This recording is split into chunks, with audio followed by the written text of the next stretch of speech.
Okay, so Marie, Yes. you walked in and you said, "Oh, well, that's funny. I have the same headphones in my studio. Oh, I have Yes. the same microphones in my studio, and the same speakers." And then I thought, okay, well, you might feel at home then. But my next question was, but do you have the same view? We're looking out on the lake of Down a Rabbit Hole with people enjoying the sun and the bands, and well, now of course you, because they can see you. Yeah.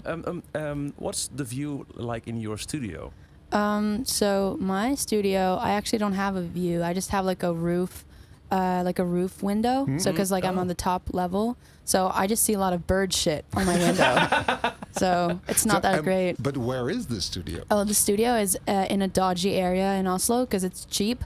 But I actually just had 2 guitars stolen from me. So No. I think, seriously. From that there. room? Yeah, from that studio. It was so weird. I got a call from someone in my band, and he was like, "Hey, there's like a guitar shop close to your studio, and someone's trying to sell your guitar." No, really. Yeah, and they were like, but it was like a one-of-a-kind Girl in Red guitar, like that Fender made for me. So it was like screaming Girl in Red, one-of-a-kind. Yeah. So they were like, "This seems weird," and then they called my band member, and he was like, "You better go down there." And I was like, "Wow, that's my guitar." So you have them back now? I Both? have no, the one of them. Just Yeah, the Girl in Red one? yeah, just the Girl in Red one. The other one is gone, but. Do you have Okay. any idea how they got in? No, that's the whole mystery. Because when we got there, I was like, okay, this is so weird.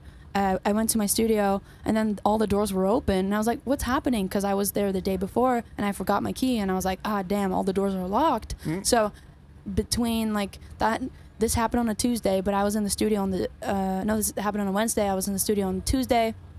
It was completely locked on Tuesday. On Wednesday, it was open. So in that 24-hour window, someone had gone in there. And it's just really weird. But now Okay. all the locks are changed.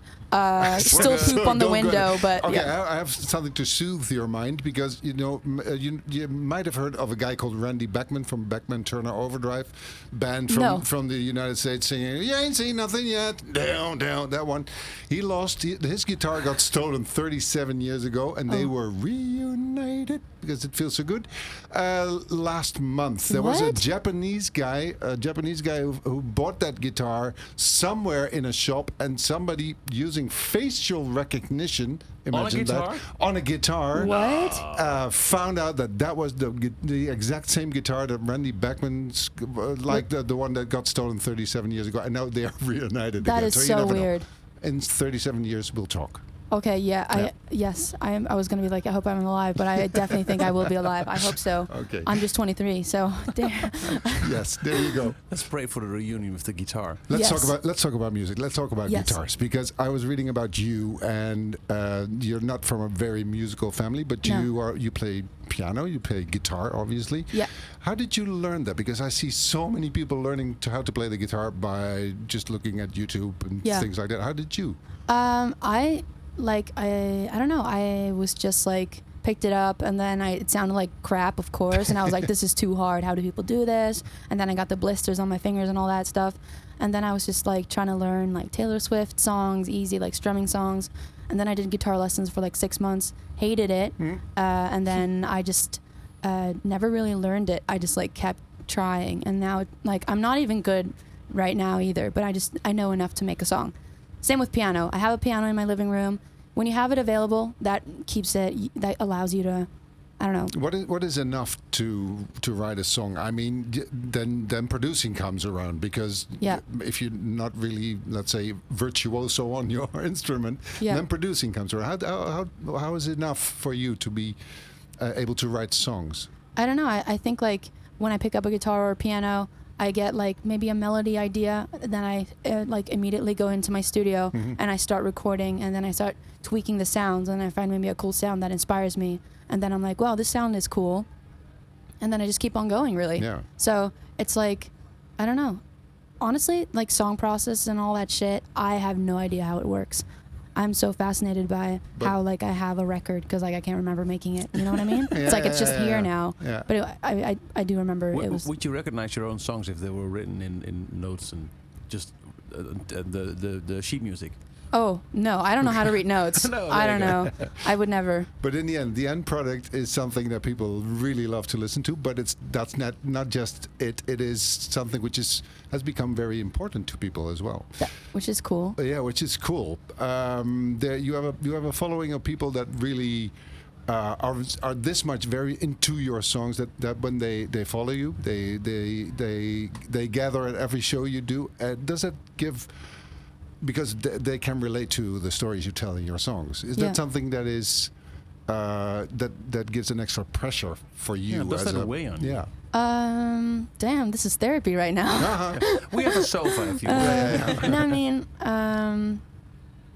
I think, like in a way, no, but also I think like, yes, okay, if I'm feeling bad before a gig and like today I knew that some of my fans were going to be there, like some fans that I've actually interacted with or met before and all that stuff, that really got me nervous because I was like, well, what if I let these people down? They've been, I don't know, some of them were like waiting before I even woke up today. So, and I woke up at 2 p.m. So, what would make you think that you would let them down? I don't know. Like, what if I just like don't do well enough or something? I honestly don't know. But in like, I usually it's all good. Usually I don't like feel that kind of pressure because honestly, like I kind of mentioned with the like I don't know how I have this album. It's kind of like I don't know how I'm this like artist for anyone. Like I've up until recently like haven't even realized that like people actually come to my shows.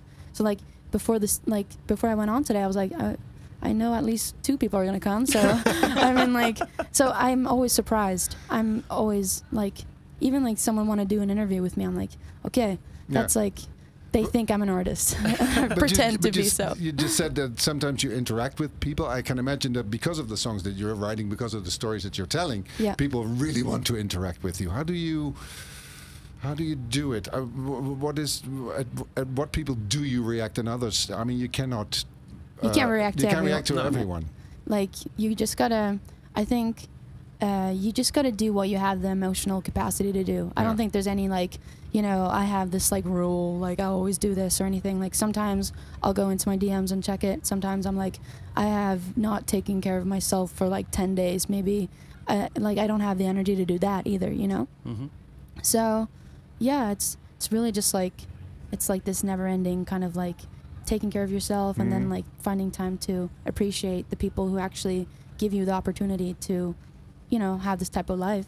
So one day you find yourself as being an artist. Is it fun? Is it any fun? It's not fun always. No. It's like the past 4 days we've been traveling in 4 different countries.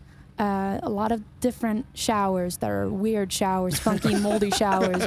Lots of weird toilets and constantly being out of your comfort zone. Like, you know, you never want to take a shit next to like someone else, you know? Mm-hmm. And I've been doing that twice next to my drummer, so and like we're just like, hey, you like, really get to know each other, don't you? You really get to know each other. So it's but you know, when you run, like when I run up on stage and I see like there are actually a lot of people waiting, then I'm like, okay, this is fucking cool. And then I have breakdowns, and then I have people helping me up again, and then we get stoned, and then we're back on. So it's like, it's literally a roller coaster. Nice. Yeah. Yeah. We wish you all the best, and most importantly, the best parts of the roller coaster.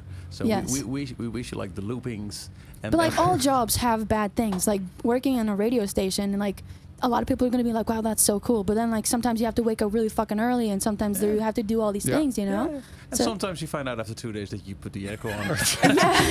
Right? I'm kidding. But you know, it's part of the job. It's a part of the job. There's going to be like ups and downs everywhere. So I'm just trying to, you know, think of that. There you go.